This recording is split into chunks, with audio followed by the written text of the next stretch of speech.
Blouse side joints stitch చేసేటప్పుడు finishing అనేది నీట్గా రావాలంటే బ్లౌజ్ బ్యాక్ సైడ్ పార్ట్ని ఫ్రంట్ సైడ్ పార్ట్ని ఇలా సమానంగా పెట్టుకుని కింద నుంచి హ్యాండ్స్ వరకు పావించి ఖర్చుతో ఇలా ఒక స్టిచ్ వేసుకోవాలి. ఇలా వేసుకుంటే సైడ్స్ అనేది క్లాత్ జరిగిపోకుండా ఎగుడు దిగుడు రాకుండా లాక్ అయిపోతుంది.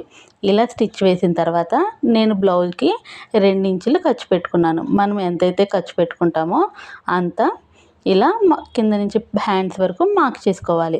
ఇలా మార్క్ చేసుకున్న తర్వాత మళ్ళీ ఇలా హ్యాండ్స్ వరకు స్ట్రైట్గా ఒక కుట్టు వేసేసుకోవాలి. ఇలా వేసుకుంటే ఇటు సైడు అటు సైడు కూడా క్లాత్ జరిగిపోకుండా లాక్ అయిపోతుంది. ఇలా లాక్ అయిపోయిన తర్వాత మళ్ళీ దాని పక్కనే స్ట్రైట్గా 2 లేదా 3 కుట్లు వేసేసుకోవాలి. ఇలా వేసుకుంటే సైడ్ జాయింట్లు అనేది స్టిచ్చింగ్ చాలా నీట్గా బాగుంటుంది. వీడియో నచ్చితే ఒక లైక్ చేయండి.